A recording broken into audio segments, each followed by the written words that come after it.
ಈ ಬೆಳಗಾವಿ ಗಡಿ ಭಾಗದಲ್ಲಿ ಮಹಾರಾಷ್ಟ್ರದ ಪುಂಡರು ಪದೇ ಪದೇ ಕ್ಯಾತೆ ತೆಗೆಯುವಂತಹ ಕೆಲಸವನ್ನು ಮಾಡ್ತಾ ಇದ್ದಾರೆ.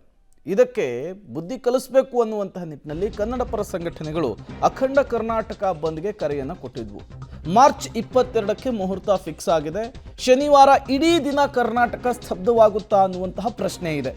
ಹೋರಾಟದ ಬಗ್ಗೆ ಚರ್ಚಿಸಲಿಕ್ಕೆ ಇವತ್ತು ಮತ್ತೊಂದು ಸಭೆಯನ್ನು ಕರೆದಿದ್ದಾರೆ ಕನ್ನಡ ಪರ ಸಂಘಟನೆಯ ಹೋರಾಟಗಾರರು. ಕನ್ನಡ ಸಂಘಟನೆಗಳಿಂದ ಮಧ್ಯಾಹ್ನ 12 ಗಂಟೆಗೆ ಒಂದು ಮಹತ್ವದ ಸಭೆ ಇದೆ. ಬಸ್ಸು, ಆಟೋ, ಮೆಟ್ರೋ ಸ್ತಬ್ಧವಾಗುತ್ತಾ ಅನ್ನುವಂತಹ ಪ್ರಶ್ನೆ ಸಹಜವಾಗಿಯೇ ಇದೆ.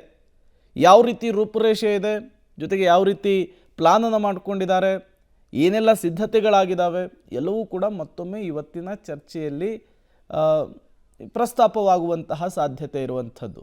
ಮಾರ್ಚ್ 22 ಶನಿವಾರ ಅಖಂಡ ಕರ್ನಾಟಕ ಬಂದ್ ಮಾಡುವ ಮೂಲಕ ಗಡಿ ಭಾಗದಲ್ಲಿ ಪದೇ ಪದೇ ಖ್ಯಾತೆ ತೆಗಿತಾ ಇರುವಂತಹ ಈ ಮರಾಠಿ ಪುಡಾರಿಗಳಿಗೆ ಬುದ್ಧಿ ಕಲಿಸಬೇಕು ಅನ್ನುವಂತಹ ನಿಟ್ಟಿನಲ್ಲಿ ಈ ಅಖಂಡ ಕರ್ನಾಟಕ ಬಂದ್ಗೆ ಕನ್ನಡ ಪರ ಸಂಘಟನೆಗಳು ನಿರ್ಧಾರವನ್ನು ಮಾಡಿದ್ದಾವೆ.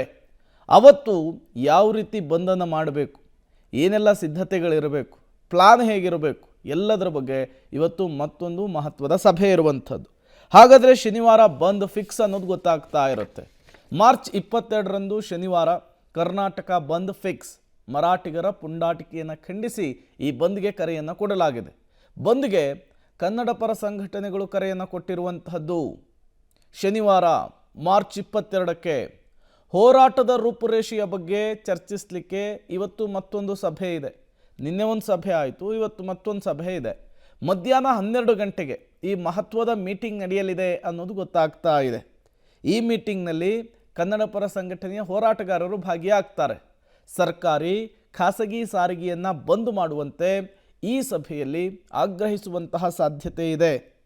ನಮ್ಮ ಮೆಟ್ರೋವನ್ನು ಕೂಡ ಬಂದ್ ಮಾಡುವ ಮೂಲಕ ಕರ್ನಾಟಕ ಬಂದ್ ಯಶಸ್ವಿಯಾಗುವಂತೆ ಕನ್ನಡ ಪರ ಸಂಘಟನೆಗಳು ಒತ್ತಾಯವನ್ನು ಹಾಕುವಂತಹ ಸಾಧ್ಯತೆ ಇದೆ.